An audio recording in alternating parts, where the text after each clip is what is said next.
fenómenos asociados a los trastornos mentales en la infancia y en la adolescencia. Y pues los ponentes, primero las damas, nos acompaña la psicóloga Mariana Ramírez Flores, eh, para quien pido un aplauso y ahorita les leo su trayectoria. Gracias por acompañarnos. Mariana es licenciada en psicología por la Universidad del Valle de México. Realiza actividades de investigación también ahí en la Universidad del Valle de México, sobre todo en el tema de la modificación conductual. También trabaja en proyectos, estrategias de enseñanza en la Facultad de Ingeniería de la UNAM, y en el Juan N. Navarro, en el Hospital Psiquiátrico Infantil, donde trabajamos, ¿no? Eh, Está en el programa de terapia cognitivo-conductual con adolescentes y en terapias grupales. Así que pues está aquí con nosotros. Y un aplauso para el doctor Jorge Ramírez Aguja, también compañero, ¿no? Gracias. Y bueno, pues sabemos que su currículum también es enorme y sencillo como siempre. Me dice nomás esto. Jorge tiene un doctorado en educación. Esto es por la UNAM. Él es Puma de corazón. Eso sí, ¿verdad? Tiene una maestría también en psicoterapia cognitivo-conductual en la UNAM. Otra maestría en ciencias de la salud también por la UNAM. Él es licenciado en psicología. También tiene otra licenciatura en ciencias de la comunicación en la Facultad de Ciencias Políticas y Sociales de la UNAM. Y pues 14 años trabajando en psicoterapia cognitivo-conductual en el Hospital Psiquiátrico Infantil Juan N. Navarro. Así que sean bienvenidos y es todo suyo el auditorio.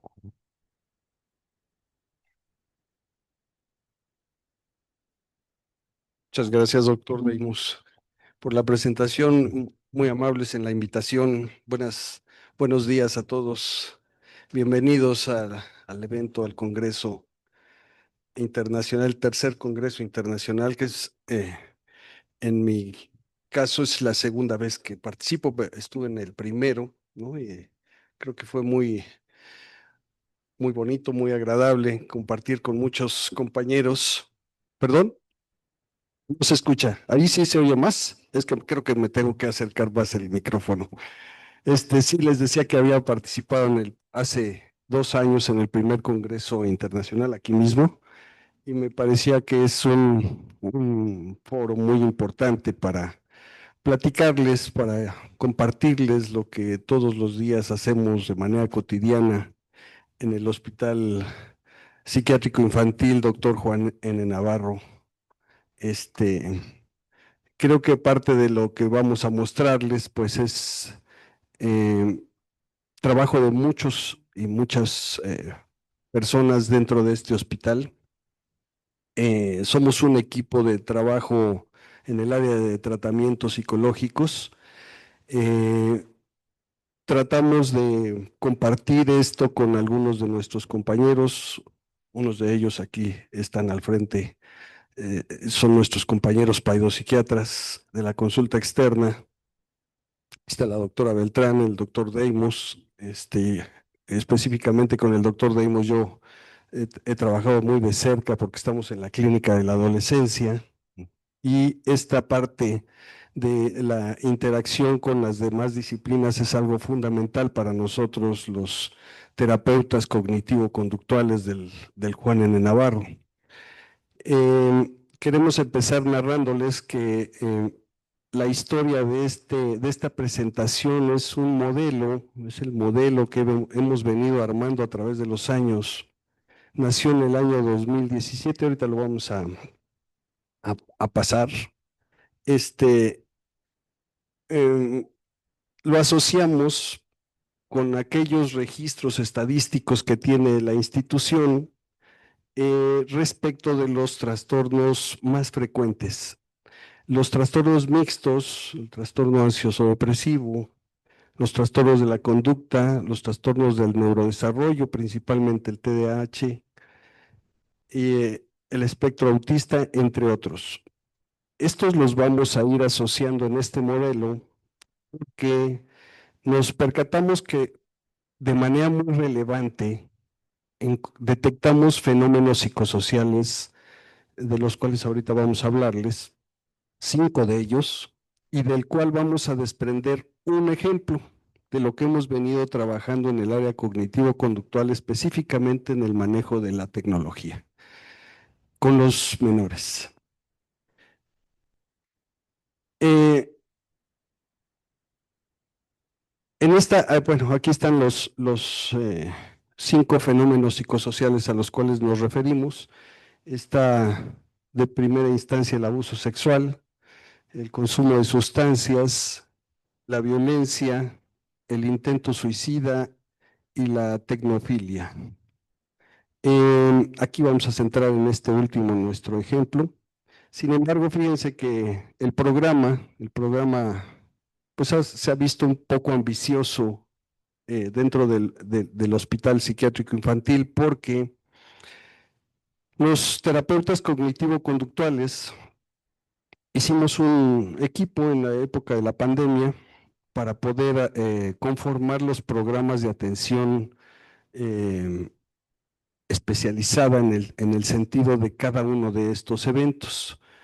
Todavía no nos poníamos de acuerdo en esa época, pero resulta que nos fuimos dando cuenta lo relevantes que eran en cada uno de estos padecimientos, por ejemplo, en el trastorno ansioso depresivo, en la depresión como tal, en el intento suicida, y los fuimos como tejiendo.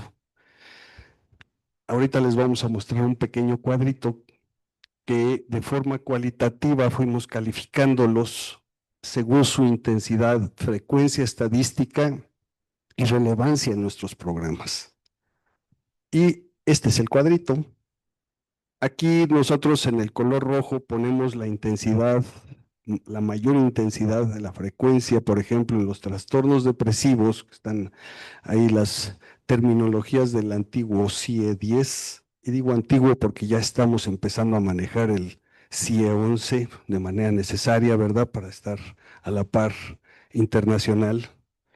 En el caso de los trastornos de ansiedad, bueno, pues lo asociamos de manera muy recurrente y frecuente, ¿no?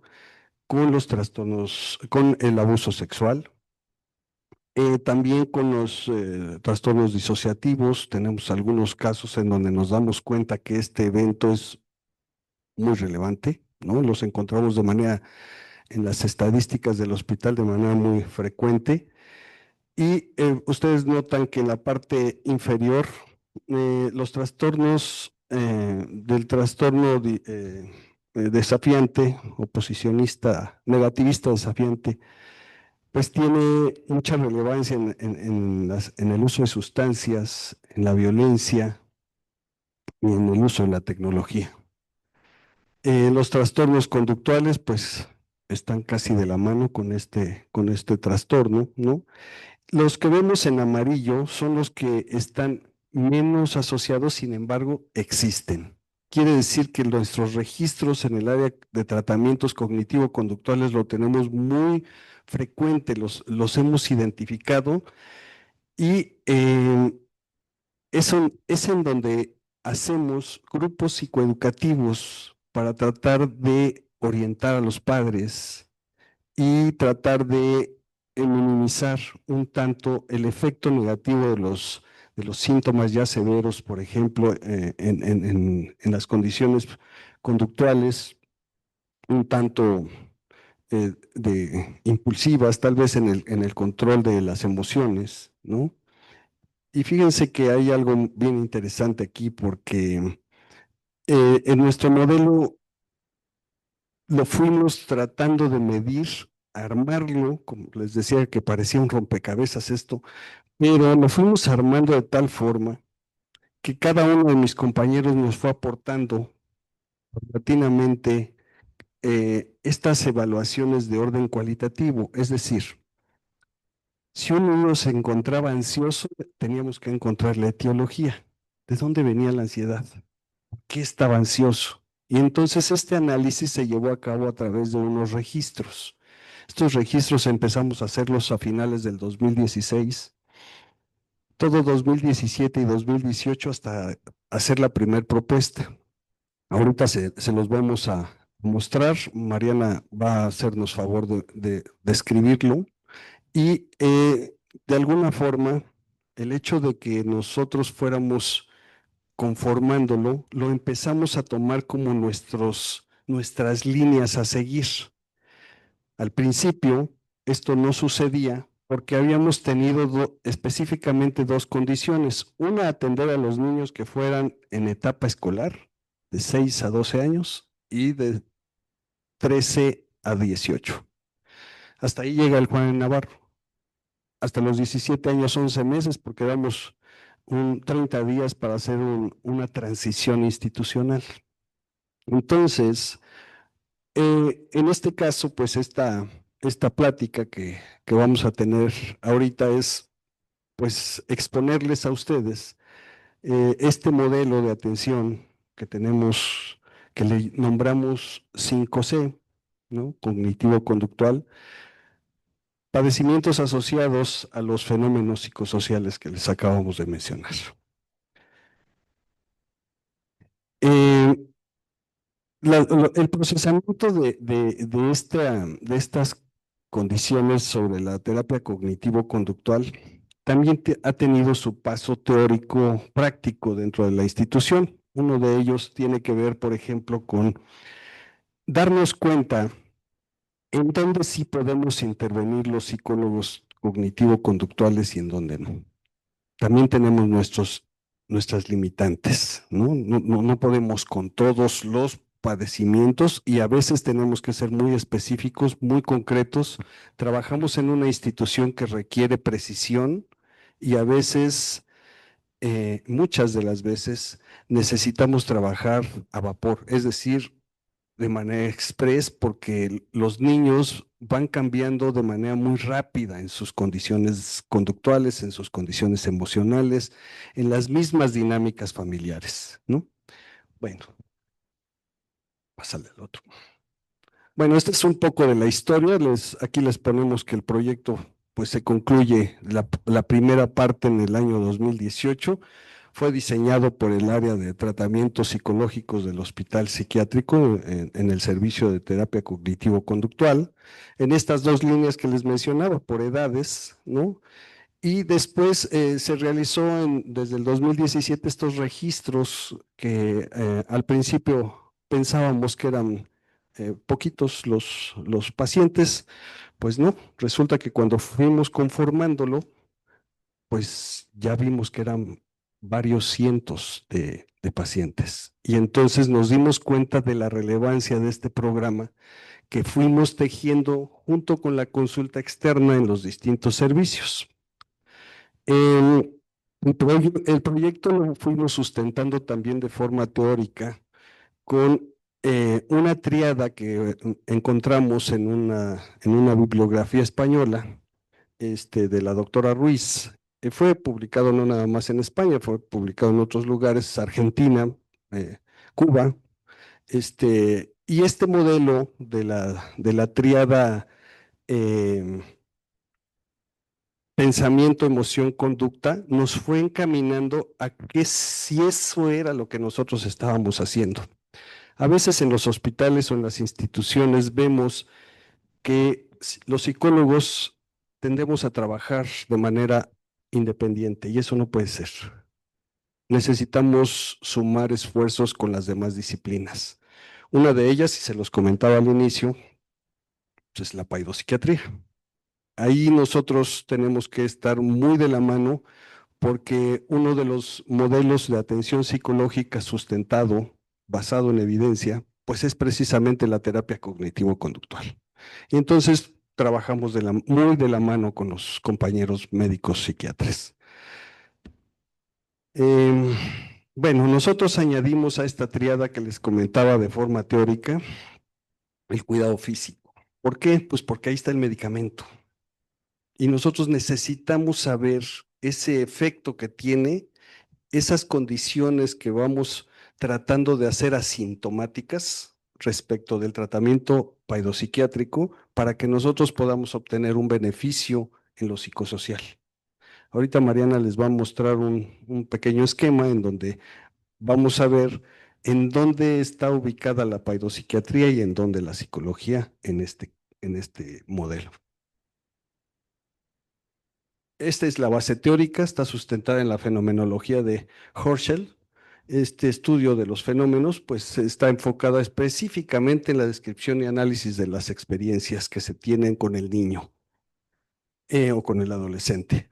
Buscamos entender esta parte de la subjetividad que nos da la cognición respecto de cuáles son esas esencias que nos van dejando esos pensamientos aunados a las emociones y que los vemos reflejados en las conductas. A veces pensamos, no sé si alguien esté de acuerdo conmigo, hemos llegado nosotros a la conclusión que conducta y comportamiento se parecen, pero no son iguales. La fenomenología no busca dentro de este modelo que estamos tratando de proponer por aquí, es una explicación de los fenómenos en lo externo, en las condiciones de los contextos, y sin embargo el contexto está permanentemente asociado, por ejemplo, al consumo de sustancias. Dependiendo del contexto, hay una asociación respecto del menor. Estoy hablando en este caso de niños y adolescentes que viven en lugares de riesgos en el uso de las sustancias. Por ejemplo, ¿qué pasa? Le decía yo hace unos días a Mariana, ¿qué pasa qué pasa por la mente de los niños que intentan quitarse la vida si van llegando al mundo, ¿no? ¿Qué pasa? ¿Qué están pensando? Por qué hay ese efecto en el contexto que los lleva a tomar estas decisiones? Y bueno, pues en esta parte del sustento teórico, pues nos encontramos con que la fenomenología nos puede explicar mucho o parte de estas preguntas. Seguimos. Bueno, aquí yo me voy a detener un momento, le voy a ceder la palabra a Mariana.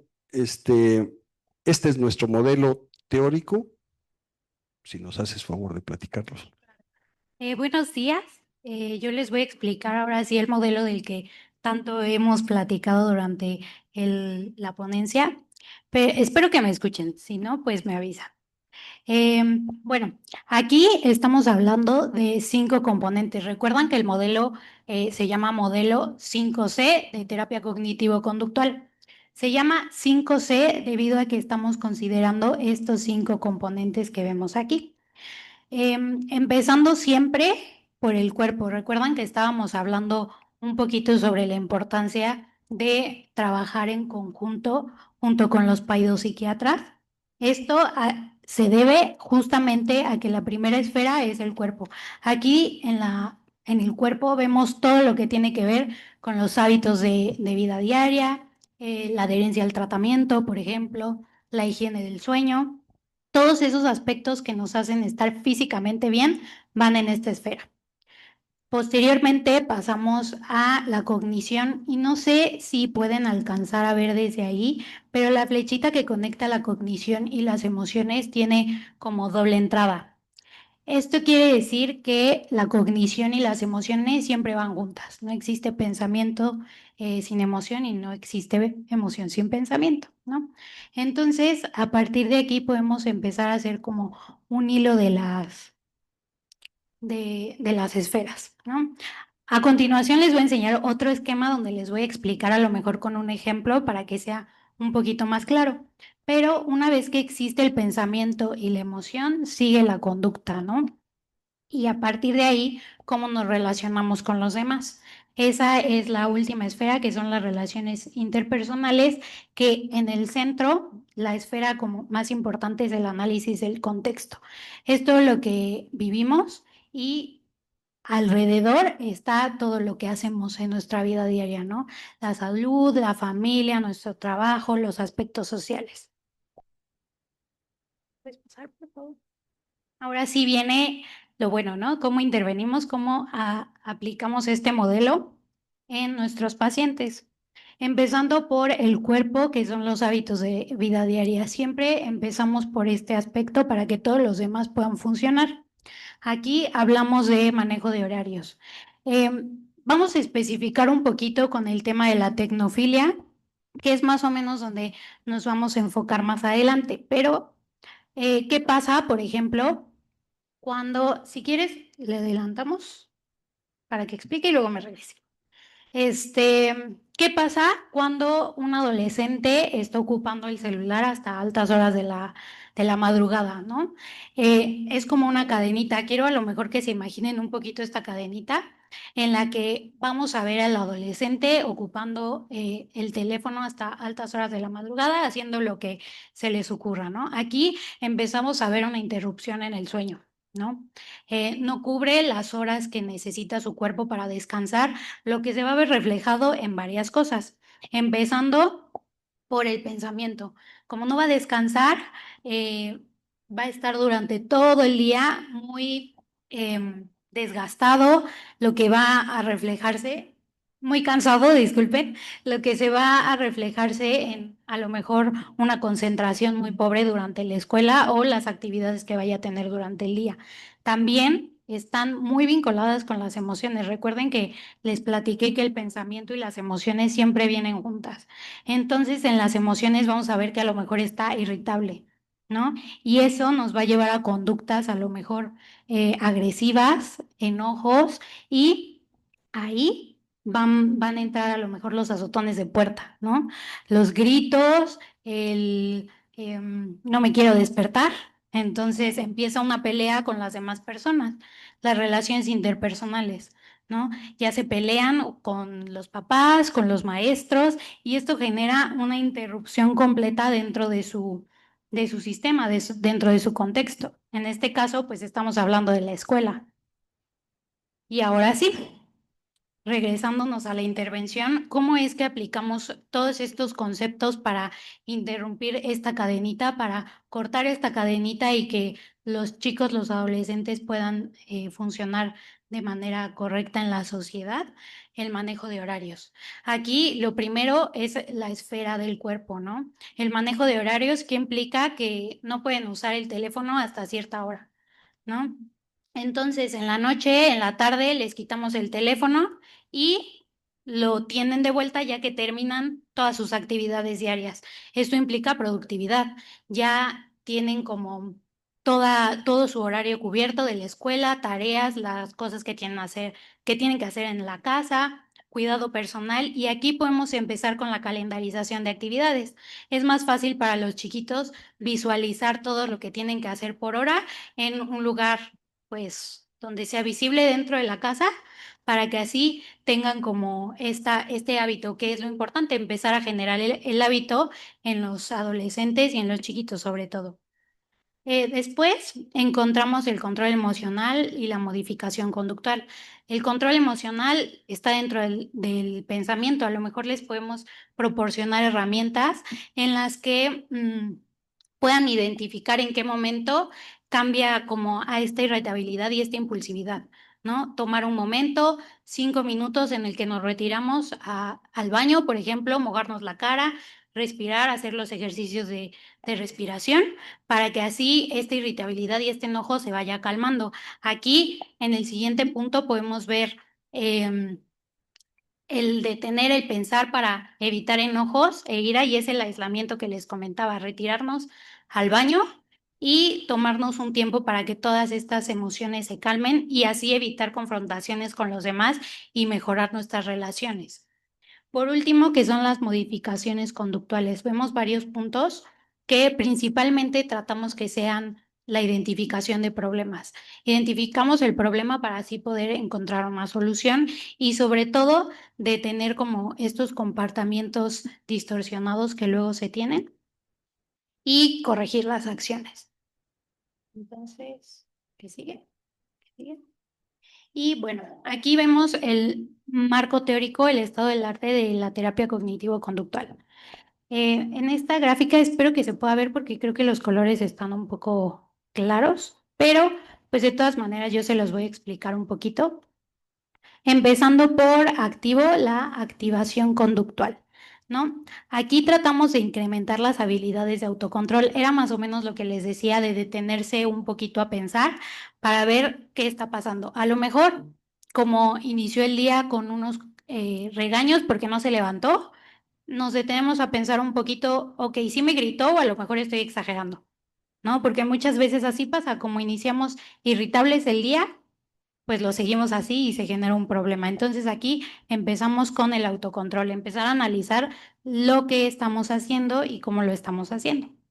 Ahora vemos basado en las evidencias empíricas que básicamente es reforzar estas actitudes, ¿no? Recuerdan que mencioné un poquito de el regresar el teléfono implica como una recompensa de todo lo que ya hicieron durante el día. Muchas veces escuchamos a los adolescentes decir que se merecen ocupar el teléfono, tener internet, la televisión, y en realidad todo eso es una recompensa del trabajo que hacen durante el día. A lo mejor, pues están muy chiquitos para trabajar, pero desde ahí empezamos a reforzar las recompensas, ¿no? ¿Qué pasa cuando nosotros como adultos dejamos de trabajar? Pues no nos pagan, ¿no? No dejamos de tener ingresos, no comemos, etcétera.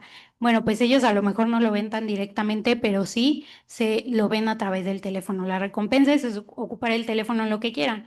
Claro que depende la edad y la vigilancia un poquito de los padres. Entonces, ahí es donde reforzamos un poquito estas actitudes y estos hábitos que debemos de continuar. Ahora vemos centrado en el problema, técnicas de resolución de problemas. Optimizar la capacidad de resolución de problemas. Aquí se vincula un poquito con el autocontrol. Hablamos de autocontrol haciendo un análisis de pensamiento de lo que nos está pasando durante el día. Este se vincula mucho con la conducta. Controlamos el pensamiento y la emoción para que la conducta sea distinta. Y por último, hablamos de las 4 etapas: disminuir el pensamiento disfuncional, tríadas cognitivas, esquemas negativos, distorsiones cognitivas. Las distorsiones cognitivas es más o menos lo que nos estaba platicando el doctor, ¿no? Empieza con un pensamiento que a lo mejor no existe, en el sentido de que, déjenme les doy un ejemplo. Por ejemplo, empezando con que los adolescentes se quieren cortar o quieren terminar con su vida, ¿no? Pero, ¿qué pasa antes de todo esto? ¿No? Ahí es donde empiezan las distorsiones cognitivas. ¿Qué está pasando? Hay que empezar a analizar todo lo que hay detrás de ese pensamiento. Y es donde empezamos a desenredar estos pensamientos, y al final ese es el objetivo de este modelo y de la terapia cognitivo-conductual. ¿Sí? Listo, termino. Bueno, aquí y yo quiero intervenir un poquito. Esto que menciona Mariana de las distorsiones cognitivas, que por cierto está muy bonito el esquema, me lleva a pensar que son una serie de patrones, ¿no? De pensamiento que van afectando nuestra realidad. Es decir, en dónde está puesto el fenómeno que nos altera nuestra forma de interpretar. Y entonces el terapeuta cognitivo-conductual lo que hace es meternos en la cognición para que hagamos una intervención a manera de reflexión. A ver, piensen un poco por ejemplo, un enojo. ¿Quién de aquí se enoja fácilmente? No le tengan miedo, compañero. Todos tenemos emociones. Bueno, ¿qué pasa, compañero de la sudadera blanca? ¿Qué pasa cuando te enojas? ¿Cuál es tu nombre? Alberto, ¿qué pasa cuando te enojas? ¿Qué pasa con tus emociones? ¿Qué es lo que te hace enojar? Sí. Ah, depende del contexto. Qué buena respuesta, ¿verdad? Eh, a veces decimos algo y a veces no lo reflexionamos del todo. Me hiciste enojar. ¿Eso existe? Platíquenmelo. ¿Quién dice que sí, esto sí existe? Existe. ¿De quién es el enojo de Alberto? Sí, perdone.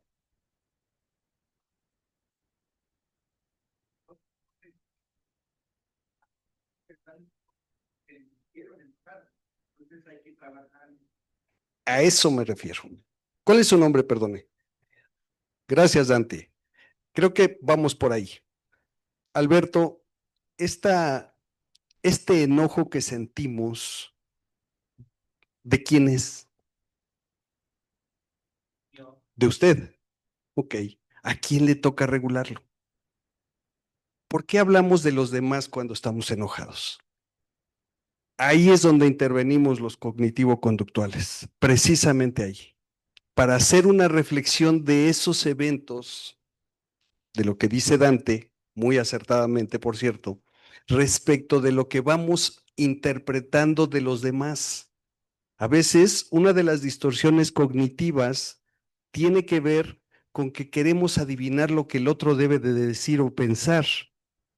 Inclusive, queremos que los otros hagan lo que nosotros pensamos que está bien hecho.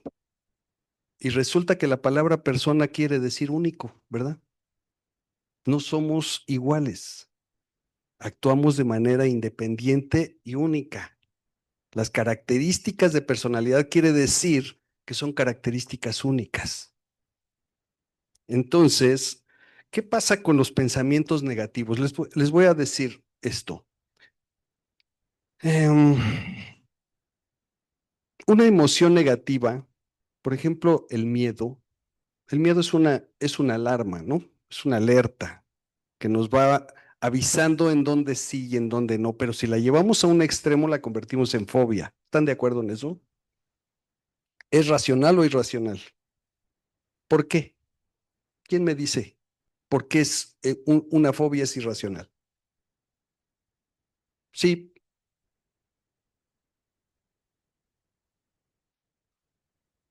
pero si es irracional, ¿cómo es que llegamos a eso? Sí, Dante, ¿qué es?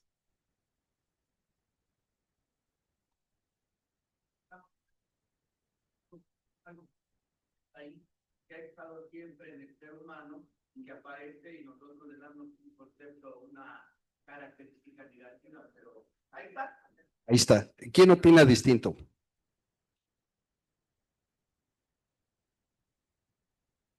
¿Por qué la exageramos? ¿Por qué exageramos esta condición, esta conducta? Porque además nos detiene a hacer cosas, ¿eh? No nos permite actuar. ¿Por qué? Esa exageración a la cual se refiere, ¿su nombre? Jennifer. Esa exageración es una distorsión cognitiva. ¿Están de acuerdo conmigo? Bueno, le voy a seguir. Porque si no nos da tiempo, ¿verdad, doctor Deimos? Fíjense que aquí es donde intervenimos los cognitivo-conductuales en las reflexiones. ¿Por qué? Porque esto que acaba de narrarnos Mariana en el esquema del modelo, esta condición de las distorsiones cognitivas nos va permitiendo estructurar. Por eso cuando ponemos horarios definidos, condiciones definidas, motivantes para que ellos puedan, los chicos puedan ganar tiempo en el internet, en el videojuego, permisos, televisión, etcétera, etcétera, aquellas cosas que siempre pelean por tener, entonces los vamos estructurando para evitar estas distorsiones. Esa es nuestra forma de intervenir en esto. Aquí vamos a empezar con el ejemplo de la tecnología. Aquí les narramos un poco que la terapia cognitivo-conductual del Hospital Psiquiátrico Infantil está enfocada a las modificaciones conductuales dentro de los hábitos de vida, en el control de la ansiedad, por ejemplo, en la regulación y control emocional que nos decía hace ratito Mariana. Pretendemos detectar y analizar aquellas condiciones, por ejemplo, del consumo de tiempo en red. Parece una negociación. ¿Cuánto tiempo vas a estar en la red, usando un dispositivo electrónico? ¿Y cuánto tiempo vamos a trabajar en el medio para poder ganárnoslos? Y eso ya es estructura. Ya no le estoy permitiendo al chico distorsionar la información como Dante decía. Y eso nos lleva a que la modificación de nuestras conductas, si lo hacemos de forma habitual, por eso es tan importante la participación de nuestros compañeros psiquiatras, ellos también se meten en la parte psicosocial cuando están analizando el caso. Y entonces tenemos los psicólogos que reforzar esa parte, no hacerlo de forma independiente, porque si no, no nos da resultado, y menos a corto plazo. Bueno, tratar estos síntomas, dice, tiene que ver con la regulación emocional, la regulación de ansiedad, la alteración del estado de ánimo como la irritabilidad, como lo que le preguntamos a Alberto, ¿verdad? En el sentido del enojo. Si yo voy por la calle, voy a poner este ejemplo, y alguien me agrede, tengo que acomodar el pensamiento como prioridad antes que la emoción, porque si no se lo pongo así, voy a actuar de manera impulsiva y le tengo que enseñar al chico que primero tengo que razonar mi respuesta en el contexto, porque si no voy a cometer un error. Puedo agredir al otro porque no pensé. Si lo razono, difícilmente nos peleamos. ¿Están de acuerdo en eso? Ok. Identificando el problema es como vamos a lograr que el niño, que el menor pueda regular esta conducta. Si así lo hacemos, eso quiere decir que entonces no nada más es la regulación conductual, sino el control cognitivo, que eso es lo más complejo, porque ahí están las emociones. Bueno, nosotros les decía hace rato que una de las cosas que hacemos, por ejemplo, con el manejo de este tema de la tecnología, tiene que ver con el aligerar los síntomas ansiosos cuando les retiramos un dispositivo, porque se lo tienen que ganar. Les tenemos que hacer un proceso de enseñanza. Les tenemos que mostrar que para poder obtener un tiempo en el celular, tienen que hacer algo en su contexto para poder obtenerlo. Y decía Mariana hace rato, si no trabajamos no nos pagan, algo similar, pero a su nivel. ¿Qué pasa con un niño de 7 años? Dicho sea de paso, ahorita les vamos a decir nuestras sugerencias de lo que hemos observado en los pacientes del hospital. No podemos decirle a un de 8 años, entretente. No se puede. ¿Por qué? Porque nosotros estamos fomentando entonces estas condiciones de irregularidad en el manejo de los dispositivos, porque lo hacemos de manera indiscriminada. No les medimos el tiempo, porque nosotros también estamos metidos en el celular, ¿verdad? Por ahí va la cosa. ¿Seguimos? Algunas sugerencias que hacemos a los padres dentro de los grupos psicoeducativos del hospital y dentro de las terapias es que dentro de un reporte que hicimos, el tercero del 2021, es que estos equipos se vayan identificando todas aquellas condiciones de riesgo.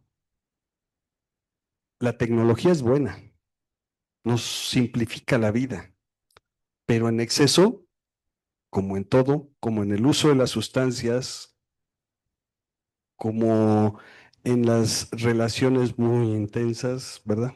Y otras cuestiones, nos hacen daño. Aquí nosotros vamos a sugerir o estamos sugiriendo que podamos identificar aquellos códigos que los jóvenes utilizan para poder evitarnos que les supervisemos qué es lo que están diciendo en un mensaje de TikTok, que ahora son ocultos, ¿verdad? ¿Ya los vieron? ¿Ya los conocen? ¿En dónde están los mensajes ocultos en el TikTok? Hay una forma de esconderlos. WhatsApp también lo tiene, inclusive tiene un teclado oculto, ¿verdad? Estas condiciones, por ejemplo, lo hace con números. El 1 quiere decir yo, el 3 quiere decir tú o nosotros, el 4 quiere decir amor o te amo, el 7 por siempre y así sucesivamente. Hay más de 400 códigos identificados. ¿Me cambias? En el caso de estos espacios virtuales, nos metemos en los videojuegos para tratar de identificar cuáles son aquellos que son de alto riesgo para los menores. Free Fire, Fortnite, Roblox, entre otros. Casi todos, Minecraft, casi todos aquellos que tienen multiusuarios, porque ahí pareciera que hay otros niños jugando, pero a veces no. A veces hay bandas que están tratando de enganchar al menor. Por eso son tan necesarias las supervisiones en estos juegos. Establecer horarios, como dice aquí, evitar accesos principalmente nocturnos, como decía Mariana. En las noches hay altos riesgos. Configurar parámetros de seguridad con esta cosa que le llamamos control parental desde las televisiones hasta los dispositivos individuales. En este caso, por los riesgos, les estamos poniendo aquí una invitación. Aquí está el número de la Ciberpol, por si ustedes llegan a detectar alguna anomalía dentro de esto, y la página de internet de la Ciberpol en la Ciudad de México. Las ventajas, les decía yo, del uso de la tecnología. Es el videojuego, pues sí tiene una mejora en la variedad de los dominios cognitivos. La resolución de problemas, la memoria del trabajo, el procesamiento de la información y la flexibilidad en el sentido de la funcionalidad social. Facilita el aprendizaje a distancia. Esto que a veces tienden a apagar las pantallas cuando estamos a distancia y no sabemos qué están haciendo, ¿verdad?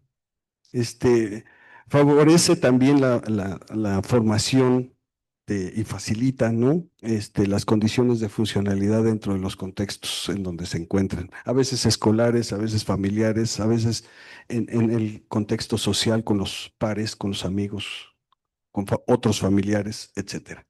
Hay una mejor respuesta cognitiva y se facilita la comunicación. Son algunas ventajas que los terapeutas cognitivo-conductuales hemos detectado. Sin embargo, desgraciadamente, el exceso del uso de los dispositivos tiene muchos más puntos negativos, desgraciadamente, en los menores de 18 años que los positivos. Bueno, los juegos de acción, aquí ya les puse algunas cosas sobre la importancia de los juegos de rompecabezas, de los juegos de memoria, ¿no? A veces los niños que tienen TDA, los ejercicios de memoria son muy interesantes. Además, son hasta muy divertidos desde mi punto de vista. ¿Podemos jugar? ¿Podemos jugar? Ok. Levante su mano derecha. ¿Quién es zurdo? La mano derecha. Qué chistosa pregunta, ¿verdad? Es que me llamó mucho la atención porque les pido levanten la mano derecha y levanten la mano izquierda, el compañero. Bueno, díganme por favor, ¿quién se sabe los nombres de los dedos? ¿De los nombres de los dedos? ¿De sus manos? Denme su nombre, por favor. Isabel, gracias. ¿Por qué empieza por el chiquito y no por el pulgar? Por el orden, porque se me hace que es este primero, que está en la orilla. ¿Ese es el primero? Para mí sí. Ok, bien. Meñique, anular, medio, índice y pulgar. Ok. ¿Alguien más se sabe otro? ¿Hay más? Sí. ¿Pulgar? ¿Cuál es? Ok. Fíjense que cuando hacemos este ejercicio, a Mariana le daba mucha risa esto, pero Katy también, ¿verdad? Que te daba mucha risa esto. Bueno, esta cuestión de saber el ejercicio con esto que traemos todos los días es muy importante. Les voy a decir que muchos de los niños que van con nosotros no se lo saben. No se saben los nombres de sus dedos. No me diga, Dante. Muy bien. Vamos a empezar a los diestros y los zurdos con la mano derecha a decir pulgar, índice, medio, anular, meñique. Venga.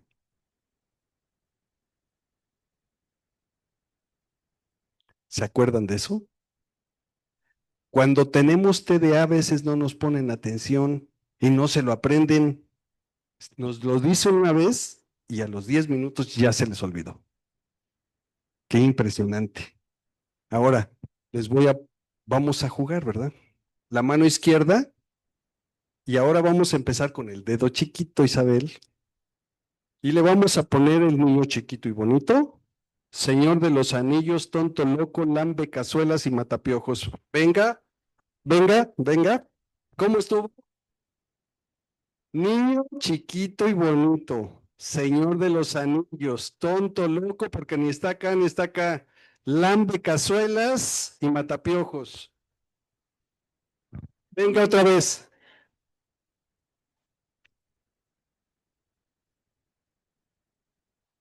Señor de los Anillos. Ok. ¿Costó trabajo? ¿Sí? Ahora fíjense en esto. Dar, índice, medio, anular, meñique, niño chiquito y bonito, Señor de los Anillos, tonto, loco, lambe, cazuelas y matapiojos. ¿Quién lo dice así? ¿Quién pasa? Alguien pase. Venga. ¿Cuál es su nombre? Gracias, Tatiana. Pásale. Así, con esa velocidad. ¿Se puede? Inténtelo. Inténtelo. Es que me sé más el del niño chiquito y bonito, el segundo. Pero empecemos por, acuérdense que la condición de la cognición es el orden. Entonces, no puedo fluir así. Gracias. ¿Quién sí puede? ¿Cuál es su nombre? Gracias, Pablo. A ver, venga. Meñique, No, pulgar, anular, no, índice, medio, anular, meñique. Niño chiquito y bonito, Señor de los Anillos, tonto y loco, lambecazuelas y matapiojos. bravo, un aplauso. Este es un ejemplo de los ejercicios cognitivos que a veces llegamos a hacer con los niños. El niño cuando tiene TDA se le va la información rápido porque su mente está trabajando muy rápido y en otra cosa. Cuando esto lo tomamos como algo necesariamente atractivo para su cognición, le ponen atención y lo aprenden. ¿Qué quiere decir esto? Que el proceso de atención, concentración, memorización, aprendizaje está funcionando. Y eso para nosotros es muy valioso porque si eso sucede, entonces cualquier conducta, cualquier condición comportamental va a funcionar. Vamos.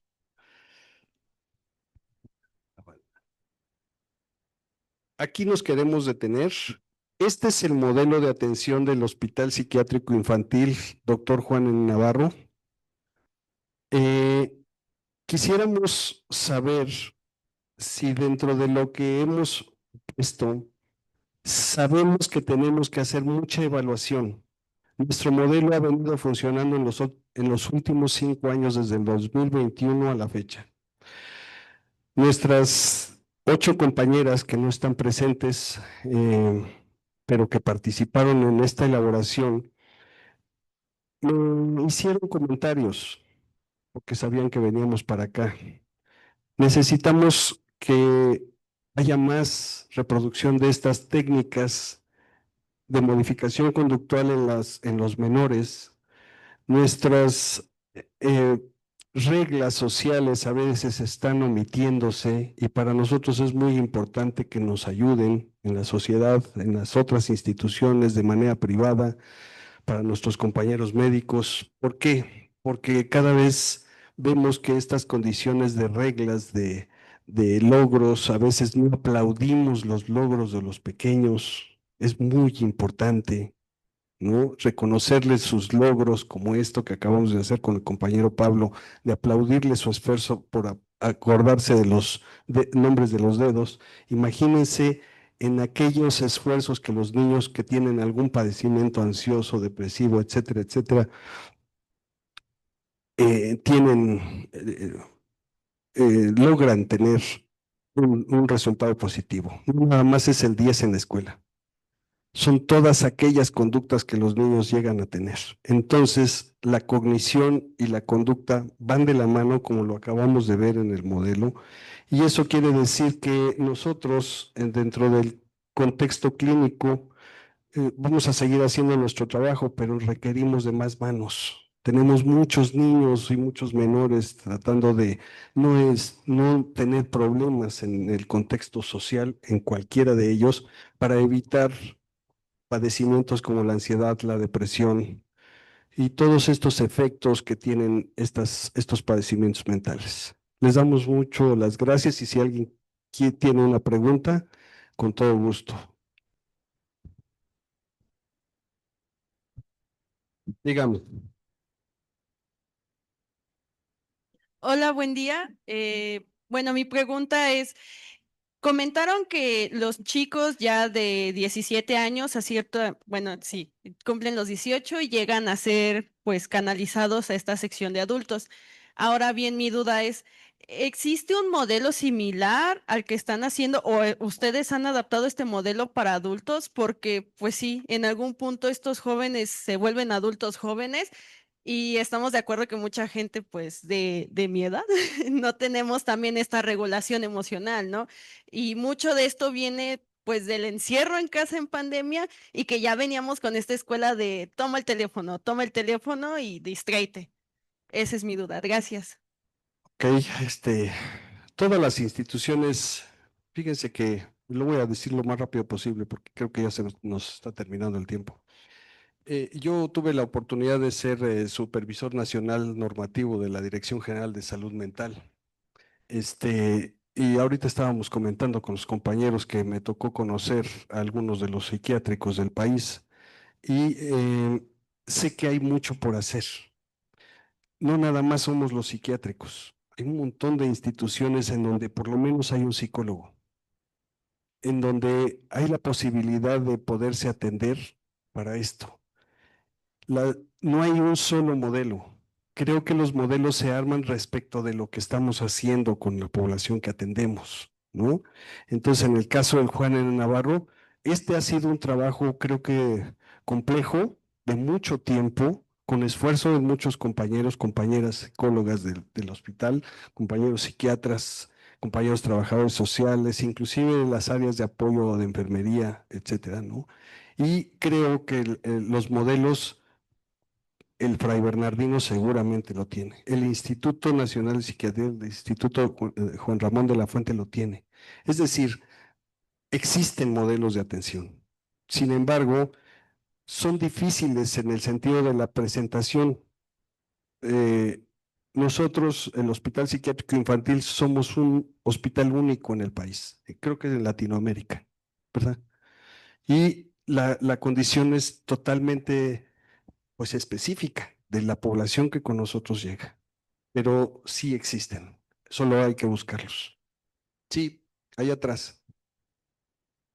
¿Cuál es su nombre? Gracias, Catalina.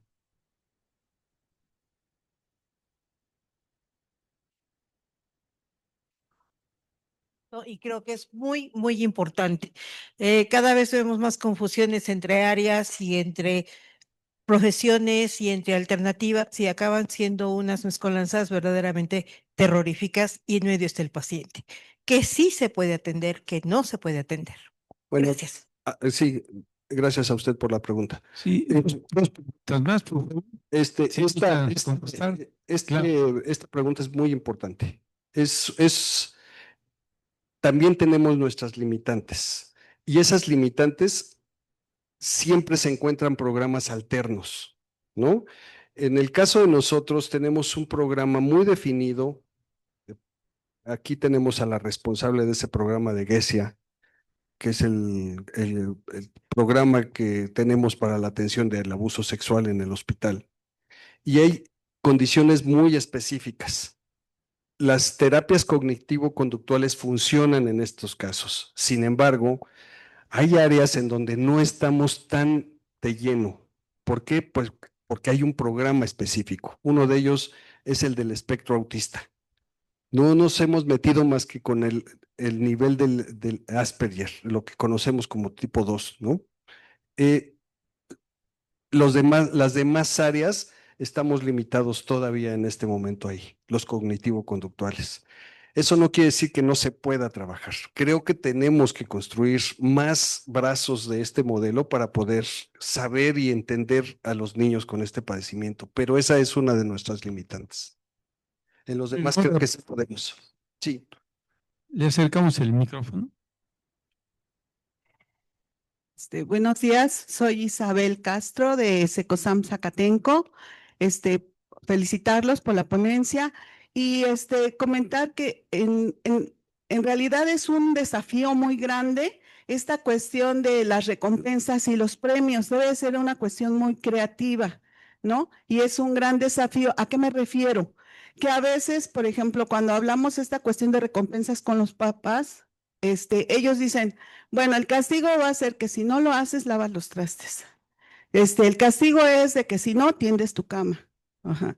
Entonces, ahí está equivocada la recompensa, porque en realidad la recompensa, el estar en un lugar limpio, esa debe de ser la recompensa. Ajá. Al igual que, por ejemplo, te doy el celular y es la recompensa. El celular no debería de ser la recompensa. La recompensa debe ser algo más creativo. A lo mejor, yo también, tengo preparación en clown y, por ejemplo, les voy a compartir un pequeño juego. Sí, Ahorita que estamos- brevemente, por favor. Buenísimo. Gracias. Un pequeño juego que se puede hacer con los niños y créanme que realmente resulta.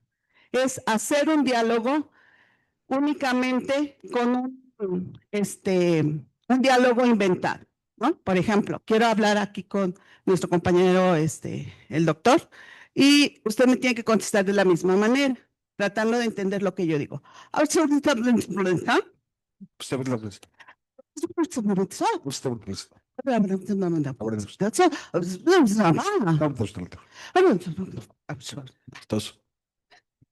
Entonces, es algo que podemos canjear como premio, por ejemplo, cuando los niños queremos dar una recompensa o un premio, ¿no?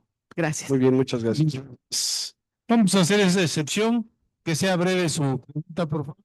No es pregunta, únicamente yo les quería decir que el trabajar con los niños es maravilloso. No lo he hecho todavía a nivel con adolescentes, pero el hecho de trabajar, bueno, yo soy psicopedagoga, me llamo Ángela Martínez, y el trabajo que yo he realizado con los chiquitos a veces va en esa parte de los juegos lúdicos, de gimnasia cerebral, pero también esa situación de las afirmaciones positivas da un cambio en la estructura de pensamiento de los niños y lo hacen, y es maravilloso. Claro. Gracias. Gracias. Muy bien, pues en realidad, pues ameno, útil y sobre todo trascendente, ¿no? Porque este trabajo que ustedes desempeñan y seguramente también ustedes, pues de forma elemental y sencilla, tiene resultados inmediatos. Va del dicho al hecho, ¿no? Así que vamos a entregarle su reconocimiento a nuestro queridísimo amigo Jorge, a Mariana. Muchísimas gracias. y Muchas les gracias a pido todos. por favor. Muchas gracias. Gracias.